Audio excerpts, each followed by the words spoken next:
Hey y'all, it's April and Isai. This is my son Isai. He's a phenomenal composer at Berklee College of Music that has done some really awesome things at Lincoln Center through their program, VYC, and had his music performed around the world.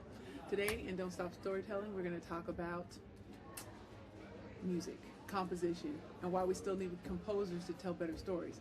And so today we were watching How to Train Your Dragon, the latest version with my 8-year-old, his brother Micah. And Asai was like putting him on about his original inspiration, one of his favorite movies that he saw the animated version in childhood. So why was it movie? We forgot something. Asai wrote a tribute piece to that film called Night Fury that was performed by Face the Music that he was in. I remember all this stuff. So it played a really big, important role in your life and your development. And that Night Fury was performed somewhere else too, right? A couple places. Was it? Did the Near Phil play that also? I think it was just for the Motif Festival. The Model Festival. Okay, but anyway, so yeah, we're not trying to name drop, but yeah, he spent a lot of time at Lincoln Center and did a lot of big stuff with them. That was a blessing. But in a modern age where a lot of people are, we had a friend over at our house a couple of years ago. He was at MIT. Shout out to MIT, and he was working on a program to basically replace composers. Teach people how to play the piano and also to replace composers in music. He was AI he was working on. And we had another friend of ours that was there. We had a great debate about it and why you still need humans to create music. And aside setting some scoring for games and film and all that kind of stuff. So I thought it would be a nice time to open up the conversation and talk about why it's important. And I think one place to start is like looking at the human voice once again, but what roles, what role does music play? I know as a director and a filmmaker what role it plays for us, but what role does it play for you in film? First of all, coming from like your childhood inspiration and then now studying it professionally. Well, it feels like, especially now, now I'm at Berklee and everything, it feels kind of weird because I've gone from just being especially with your work, just being surrounded by all of these beautiful film and being okay, I'm only gonna come from the film scoring angle, and then now I'm at Berklee and then they have EPD with specializations in video game sound design, or doing all these things with analog synthesizers and deep electronic stuff and analog processing, or just coming at it from a game scoring perspective, and you use some of the same techniques in both, which is interesting. Yeah, but you're already using technology. This is a lot of heavy technology, but it's backed by years of practice. You started, I started you studying percussion with Lou at 2.5. You started at 2.5. Okay, so now he's 21. So starting from 2.5, he's playing the drums, and then he learned to play other percussion instruments, set drums, traps, and then learned to play the piano with Mayumi, and all these other things. So now you're using technology with this skill of composing that you learn from VYC and all the composers at Lincoln Center, and also at the Special Music School. That's a lot of music training. That's a lot. Now you're at Berklee with all these amazing educators, composers, musicians, learning with them and also from them. So technology also is a big part of that, but now with AI coming along, how does that impact storytelling, or should it impact storytelling? Because you know what I see? I see a lot of people being just you have with clients. When I was doing a lot of corporate work, they would just they'd want the cheapest, whatever the music was. They want the cheapest thing for bang for the buck, the biggest bang for the buck. So they wanted to use pre-recorded music from I don't know, from some site to save money, right? And so if the project was really low budget, then we would be doing something. Then I'd be oh, maybe okay if it was trying to satisfy a client, but I hated doing that because I knew what composers did, what they could do, and what they added to, whether it was a commercial, it was a film, a story of any kind. And now with new technology tools out, and people can almost score it for themselves or have AI score it. What's wrong with that? Well, I feel even when you were talking about different films that if they didn't have a composer already, they would use if they bought the rights to an earlier film score that maybe has a similar genre or something. So if I don't know, I guess if the direction scoring wise that they're going, it's both of the movies would be a classical style, then they could buy the rights to like an older movie, like I guess that like still aligns with that. But then I feel like in that time it was still like more ethical because you would still have to buy the rights from the composer and I don't remember if it was like the music director or like because people they would that they worked with. they would reinterpret it. So they would take it and they would try a new motif or rearrange it, right? Like, but it was still originally written by a human. Yeah, because that's the thing. Sometimes they would go so far as to do that. Other times, if I remember correctly, they would just take like the like just like the raw thing like by itself, like just like a carbon cut like recording, like almost like in a sense of or like a theme, or they would take a theme. Oh, that as well. Yeah, they take a theme that's or true. motif and then rearrange it or add more to it and like kind of hide it a little bit within Yeah, it. because like they would usually use that when they don't have a composer to like bounce ideas off of, or alternatively, if they like find like another piece that's in like a similar style of what they want, then they would use that from a different composer's repertoire and be like, give me like something like this. But it's weird because now as AI is getting better at like making just generating anything, but especially now making music, it's weird because they don't have to. I don't know. It kind of feels like stealing because technically they don't have to like actually buy the rights to certain things and reach out to the composers and the music directors and the conductors and everyone else who just like has the actual rights to the music. But now they can like use forgive me, I don't remember like the names of the more emergent technologies using this, but they could like use a prompt of like I don't know, combining like a Hans Zimmer and like a James Horner or something, and it's just like I don't know. That was an awful freeze. Like oh wow, okay, but that was not attractive. I'll just restart. But like you can use AI and just be like, okay, give me like a combination of like a Hans Zimmer and like James Horner score or something, and like with like a dash of Spielberg. I mean, obviously prompts are like more specific than that generally, but like you don't mean to cut you off, but do you think that people could use it to generate ideas? Could they use AI to generate ideas and save the time? Let's say, I'm just playing devil's advocate. Let's say it would take you 3 months on average to do like a large orchestral piece. Could it save you time with ideas and motifs and giving you all these alternatives? Or also in terms of, another question would be, let's see, hold on, let's see, make sure we're still recording. Could it be possible, okay, the recording was interrupted, but could they use AI to collapse time in terms of generating ideas, and would that be wrong? The composers themselves, how could the composers use AI to generate or whittle down ideas, narrow things down, if at all? And then, or filmmakers to say, come back to composers and say, this is what I might like, this is what I'm going for. I'm playing devil's advocate, like I said. Or also the other question is in terms of, let's say someone has come to a point and they've done their independent film and they've run out of money, which frequently happens with filmmakers. By the time you're ready for post, you run out of money, right? So, and we've got hotel music in the background. They've run out of money. How can they continue to tell their stories, and why is that important? How can they collaborate with composers? Who could they collaborate with possibly? And what would those limitations look like? So if they don't want to use AI, how could they work with an actual human to finish and complete their film? So I guess like I don't. I mean, as a composer, I don't really like care for that much for either end result of like using AI. I understand from like a more like independent filmmaker standpoint, where they were coming from, because I mean, like if someone was to do that, it's to save cost, because sometimes people like are making these like doing like VFX like in their bathroom or something, or like in their dining room, and like tearing apart their house to do this. But if it's like a larger studio, they're just doing that just so they can cut corners, and that like just blocks people like completely out of like the chain of just making the movie in the first place.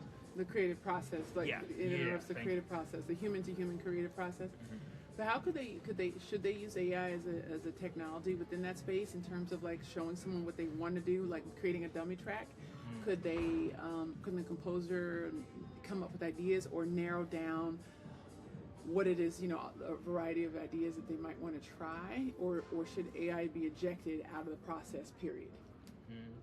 See, I'm not sure if it should be like completely ejected. I would appreciate it, like especially for finding like source and like background music for like reference for composers. I would appreciate it a lot more if they used it as like more like an algorithm. Like if you like were to like give like certain scores like tags, I guess, based off of like context in the movie, or like I guess like what is it? Narrative context, emotional context. Yeah. Maybe like the instrumentation slash style. I mean, I guess you can count those separately. To illustrate what they're trying to do, or what they're going for, just to kind of as a sample of like being able to come to to a composer, which is also a filmmaker, with like more advanced ideas. Is that what you're saying? Like, exactly. Oh, this is what I'm thinking of. I like this, or I like this part of what Hans Zimmer did. I like this part of this, or this style of this part of the world. This is the part that or this instrumentation, or like to show the texture and like. But exactly. Oh, okay. Because it feels like a lot easier to explain. Like even like there's a lot of. I mean, there's like a ton of filmmakers that have worked with composers long enough that like they know like certain like just composition like buzzwords, or like certain terms. Just like, okay, if you tell a composer this, like they're going to know what you're talking about. Yeah. But if it's someone like just starting out, they might not have like the vocabulary to like, properly voice certain things, and it's weird because I mean this isn't like completely crossover, but like sometimes I'll be like playing like drums like for and with like certain groups, and like they'll want me to make like a slight like tweak to something, or like change a groove up, but like they're not sure how to phrase it. I don't really get what they're saying, so there's like a bit of like a disconnect there. But yeah, I feel like if they use that as more like an algorithmic thing, that would solve a lot of things, because then they could just like, and they have stuff like this up already, I feel like. But to more illustrate like the idea that they're going behind that. Because then now it just feels like they're taking like these AI models, and they're like training them on like all of these, like you could just have like isolate like a specific style, like romantic era classical pieces, and then now like it'll just like take like little like puzzle pieces of each and kind of like force them into each other, so different ideas will be cut off because it's just like.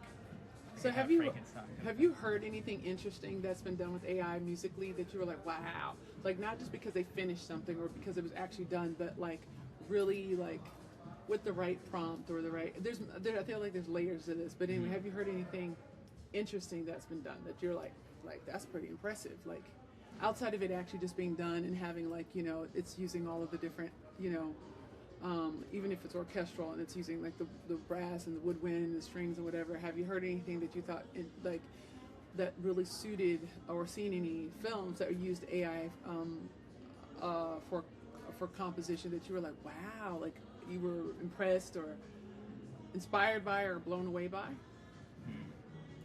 I would say no so far. I've seen like a few videos of like people taking like scores from movies or like little like tracks from like video games, and asking like different like AI bots to like recreate this. Really, I see. Recreate. Yeah, they're like, kind of mimicking. It's still like the same sound, but maybe like different sound font, or like it sounds slightly different. Or like if it's like some like older like video game soundtrack with like when they have like more like limited electronic stuff, so like more like 8-bit, 16-bit sounds. It'll sound like similar, but like slightly like off. Like there's still like some something they need to especially if you're trained in music, right? Yeah. Let me ask you another question. Now, how can composers themselves, how can they compete in this arena? Like with all the emergent technology, how can they continue to be relevant or feel relevant when, what's their argument? What do you think the argument is for composers to continue composing? We're like, somebody can just turn around and make this and then be happy with it, or even for this for corporate, commercial, whatever, like, they're going to be happy with it. They're not going to know the difference necessarily. What would you say to other composers, just from your perspective? Why is human composition needed and necessary? I feel like that's kind of expensive. No. I mean, there's no wrong answer. Just like thinking about it, like, okay, why? I mean, I have my your own. But you want me to go first? Oh, sure. Yeah. So the reason why I think it's important is because when we tell stories, it's a humanistic experience. And I don't know, even in commercials, some of the things that you see, you remember, like I remember from my childhood, like I would see moments that made me smile or laugh because it really connected, it resonated with me in a really powerful way. And the music was done so seamlessly that it didn't detract from it, it highlighted it, connected me further, right? And so there's so much noise in the background because we're at a hotel.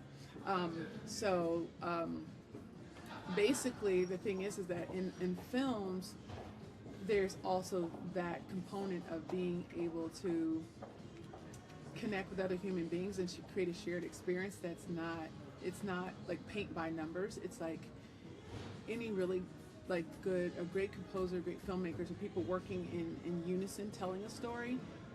There's something, there's the je ne sais quoi, you know, the je ne sais quoi, that theme that you can't necessarily grasp it, you know. You don't know when it's right, but you know it's right. You don't know what it is, but it's like, that's the discovery process that only seems to me to really happen with another human being. And there's a laboring process to me that for great art that sometimes means you do not know what you're doing, and you have a blank page, blank canvas, for you, blank score sheet, that really great artists aren't intimidated by. It's like a love letter. It's like a welcome. It's like, welcome to the process, welcome to the labor, right? So you can't, for me, it's like the time that you spend thinking about it. You could be washing dishes and thinking about your film. You could be, you know, riding a bike, or you could be watching another movie, or you could be doing almost anything. And all those times that you're not actually even working on it, you're still working on the film. You think and bring into that process that, like, you're bringing the story alive over time, right? You're bringing it, it's still, you know, developing. So maybe a month later, all of a sudden, the light bulb goes off, and you're like, oh my gosh, now I know what I need this person to do. I know what I'm feeling. I know what the spine of the story is, or whatever, you know. And so then you can communicate that, but it's not a rush process. It's not like, okay, just you're gonna do this. It's not mechanical. It's like, you know when the answer's right intrinsically. Like, it's almost like when you cook and you know how much salt and whatever spices, what it's missing, right? And I think for me, that is what the part that makes filmmaking precious. It's like you're dealing with another human being or a group of human beings, and you're all struggling to tell this story at the best level, and it's not always obvious. But it's like if you trust the process and you take your time and you're in love with it and you're dedicated and committed to it, then you get the result. That's when you get the Oscar, or like something that's worthy of, like something that you're just like, I'm stirring and I'm churning and I'm working on it. And sometimes it may sit with you for a year and you're like, the film's not finished yet. Or you're working over months and you've picked some music that you then turn around and you're like, oh no, that sucked. I did that completely wrong. I thought it was it, but then all of a sudden the light bulb went off and you're like, oh, this is the thing, right? So that's what I think. That's what I think it's really good to bounce off of, because the other thing that I feel like is highlighted. You need to speak up when these people are passing by. Yeah, okay. The other thing that I feel like is really highlighted in what you were saying was the I think one of the most respectable things about filmmaking. Like just growing up, like just liking movies generally, but then especially when, I figured this out from you, but that like there could be as many as like a few 10,000 people like working together for a single second, like a single frame, not even just like a second, and it's just like the amount of like love and care that it goes into to make a full coherent like movie, but like it's just because there's so many thousands out of now. people. Like it just especially feels animation, like, you see like how many animators in the credits all working to make for like seconds of celluloid. Like even like I rewatched like Kubo and the Two Strings with Kubo and the Two Strings like a friend of amazing. Mine, and amazing and all the way out, all the way through. His girlfriend hadn't seen the movie, so we were rewatching it and looking through like the end credits.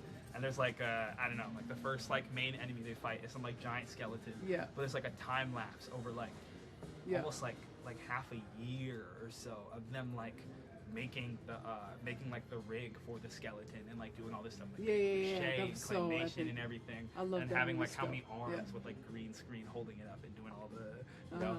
But and like that was just like really cool. But like you can't rush that. Like you can't just like, oh, let me throw this into like something and generate this with Sora or like all this stuff. And it's really about the intent, because the other issue that I have with like using AI to generate music, especially if it's like for like an actual film, right? is that the only thing, like the highest point, at least for now, that like AI can do with generating music is like it's taking from all these different like subjects, right? But it's almost like for what was right for whatever that specific movie is, right? It's taking like all of those finished products. It's taking what was right for other films, yeah, and exactly. then now just taking building like it little into pieces this one, and so it's just not telling the making it truth. into some whatever that's just Amalgamation, like, sort of. and like, it's not even perfect, but like I guess numerically, it's like you know, from like this one point in like Inception, you know, people like really like this point that Hans Zimmer did here, or the love theme from like the second Dune movie, or whatever. Or maybe it's like, I don't know, when Christopher Nolan was working with Louis Goranson on Tenet, you know, this part stuck with Tenet people was a lot. killer, right? And the watched music it was so many insane, times. yeah, But right? like stuff like that, it's just like it. objectively, this is like, you know, the most emotionally impactful part, so let's take this and let's and like I don't know, like the AI isn't like actually doing it like that. It's just it's an algorithm, but I just feel like it can be used in so many like better ways, because it just feels soulless. Like if you're just like I don't know. It's not that it's like a side dish versus the main course. Yeah, like it's like if they took like really nice piece of like what is it? Is it like black cod or like something else? Yes. You know what I'm talking about, right? And then like I don't know, they're trying to make like sea bass. yes, thank you. My right? favorite. Right? So like black cod, Chilean sea bass, like some salmon, right? And they're like, okay, we're gonna make like the best fish possible. We're only gonna take like the best part of each fish, and it's just like whatever. And I'm like, what is this? Like it's sweet and it's sour and it's savory and there's like salt and and like all these like it's vinegary and it's like what like who cooked this? Like who made this? You know what I'm saying? Because they took like individually, which are like great dishes, and they just like put them all together. You know what I'm saying? Like even like if you have like all the like rainbows are beautiful, but even if you have like all the colors of the rainbow together, it's mixed gonna turn together, brown and then black, and then there's no. Or in light, light theory, it's white, but with paint, it's like with pigment, it turns black, like a weird maroon, like crazy. Which is like interesting as often. But you know the thing is that I think the thing is it comes back to again human connection. Like there's a fingerprint when you make something authentically that probably is going to become more precious and more rare.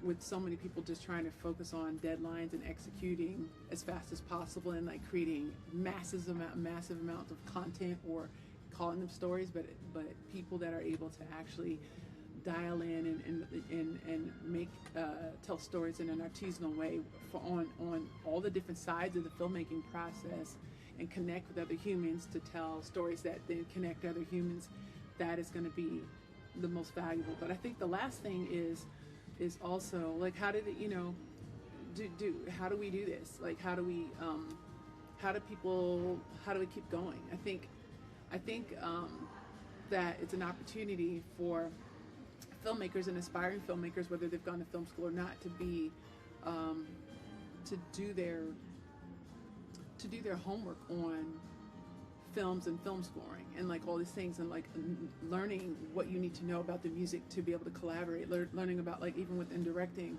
reading books on directing, so you know the director's beats, you know because those beats for us like who have gone to film school, the beats transfer over into the music. So you have the director's beats, the actor's beats, right? And then you have like when the cameras enter and exit and all the timings that work together. And then when we start cueing in post-production and talk about all like how music can reveal or conceal a character or is another character in the story, then it becomes like another dimension in post-production comes to life. If you know your skill set, if you're trained, if you're at least, even if you're like teaching yourself, right? You can come to individual composers and be like, okay, this is what I like to do, all that kind of stuff. But I think on the composing side, composers have to just continue writing. I think the thing is to continue writing and putting your work out there, and the same thing is true for filmmakers. Even though now that filmmaking has decreased, people are like, okay, well, what am I going to compose if there's nothing, like the number of films haven't gone out there. But I think now we're exploring found sounds. If new technology is our friend, so we can explore new forms of technology that can be used to tell like dynamic stories on a smaller scale. Like you're not going to be able to do right now necessarily completely, all 70 instruments. Yeah. You may be challenged to tell the story with using a violin, or like decreasing what that score looks like, or using found sounds, or exploring sounds, or maybe playing in layers, playing the story, all of the, getting together with your friends and recording and laying everything out yourself, right? Or you guys are getting a master engineer, and but it's not, you're using 4 instruments, or 1 versus 70 versus, trying to do, John Williams, but maybe working for independent filmmakers, working at a smaller scale, just like how right now, I think for a number of filmmakers, the crews have to go back to the way we trained in film school. You got to go to 4 people. You got to go to 6 people, but 4 people, not 400, not 40, unless you have the money for that, and still make it anyway. Skeleton crew. Yeah, skeleton crew. Make it anyway. Make the music anyway. Make the film anyway. And so, yeah, even for me right now, I'm like, oh man, I'm thinking about the year, and I'm like, okay, let's think about Robert Rodriguez, and when he was doing all the different roles and making, like, he made his first film years ago, playing all the crew roles, but we don't have to go that far out and desperate, but we can do, something limited with, like, 4 people or 10 people, or and find new ways to invent how we can tell the stories on a smaller scale, but also really, at the end of the day, not leaving the composition for last, because for me, in my process, even in screenwriting, I create playlists for each of the characters and for the main themes and, like, all these motifs that I see, so that when I play it, it brings me into the story when I'm writing. And also I love creating, like, the dummy tracks that I throw in even when I'm in post, because I know how I kind of want it to feel. So then for you, as a composer, you could come in and be like, oh yeah, okay, I know what you're thinking. Or you could say, you know what, I think you got it wrong. I think what that's, we should do. That's still super helpful as a reference, rather than like, training, like, even like if I was to use not to cut you off, but if I was to use like that one, I'm not recalling the name of it, but like that one, like, really stark theme from Kill Bill. Oh, right? yeah. It is perfect for that movie. Yeah, I forgot. But if you put it in any other movie, it'd be like, it's like, it's alright, but like it has no significance. Yeah, you know what I'm saying? Like, it doesn't, like, it wouldn't. Yeah. You know, or even like the music from, like, oh, it's gonna get really loud. Like the what is it? The yeah. Tron, when they're, like, falling to their death, and it's just like. You can put that in other movies. I think maybe it would work, but like it doesn't have the same. Yeah, it doesn't have like the same emotional, like, charge or depth. Yep. It's brilliant. Like the things that they came from, whoever, like, when they composed at the time, and you saw it in the theater. Yeah. It made your heart skip. And you're like, oh my gosh! And that's the countermeasures and because moving against it's about film. It's about the experiences. People are, like, not building experiences the same way anymore. Yeah. Because, I mean, I was trying to explain this to to Micah. But it was like, I mean, he's like with How to Train Your Dragon, you're trying to explain to him the experience of, like, listening to the original and the score and all that. Like even he's like, aside, listen, I've watched the live action. I've done this. I don't want to see the animation. Animation looks weird. The Stokes' nose is big, and I'm just like, no, like, you don't understand. Like, please, just hear it out for a second. You're trying to lead him into the moment. Yeah. My youngest son saw the live action of How to Train Your Dragon today, and he was trying to introduce him to what the major love of his life, which was the original animated version. Mm-hmm. Yeah, and trying to let him really get swept into the score and all the storytelling on the level that it's on. Yeah, the original. Yeah. Like, because then I just, like, played it for him from the beginning, and then, like, even when he's what is it? Yep. Like, just like different themes and motifs that, like, they keep referencing throughout, like, the rest of the closer to, like, middle end of this movie. Yep. And the second and third, I could go on about it for a while. But like, I'm sorry. Go ahead. No, I was just gonna say, like, as I'm watching it with him, the scene where, like, Hiccup has, like, the knife poised above Toothless, and he's about to, like, try and kill him, right? And it's just like this beautiful cascading string. Yeah. And I'm like, as I'm hearing it, I'm like thinking about, like, the amount of scenes that they use that and reference that in. And even like the Alpha, the second one, or when he was talking with Grimble, the third one. Like, it's repetition. The, like, intentionality of it was just, like, beautiful. And it's also, like, it sticks with you so deeply because you, like, It's almost Oh. like you're seeing it visually and then you're hearing it as well, so then you're feeling it. Yeah. Because it's like it imprints on you like in multiple different ways, rather than just like, oh, like I read something that was like really cool. How did it make me feel? Huh? And then Yeah. you're kind of like maybe like overthinking it or doing this, or like you can like put it in like a whole box, but you can't bottle that and like teach Yeah. that to somebody Yeah. entirely. Like their heart Yeah. is in that. Yeah. I think the thing is, I'm gonna close. It's getting louder and louder, but Yeah. I think the thing that you nailed, one of the things I thought was really powerful, is the word intentionality. I think that AI can work with you to create some ideas around that intentionality, but only a human can really nail it. But I think that also for filmmakers moving forward, for composers moving forward, that is going to be one of this sort of, I don't know, the core of the conversation is the intentionality of the human behind it, like the intentionality of deliberately putting something through an artistic process, an artisanal artistic process that ends up with the highest work created in collaboration possible. And the intentionality is the reason why you want to move forward. You want to be intentional about your work, intentional about your career, even if it's not on a grand scale, even if it's just you shooting, then you editing, then you composing, or you working with one composer, or the intentionality of saying, you know, I'm going to decidedly make a smaller film. I'm not going to make a $250 million film. I'm not going to write something that's $25 million or $1 million. I'm going to write something that's $1,000, Yeah. or what's interesting or too? done with the iPhone or whatever I have in my toolbox, and execute on that level with other people that know what we're trying to make intentionally. Yeah. It also crosses over to Lastly. briefly. Sorry, yeah, It also before it gets crosses too over loud. to Yeah, video everyone's passing games by. being Yeah.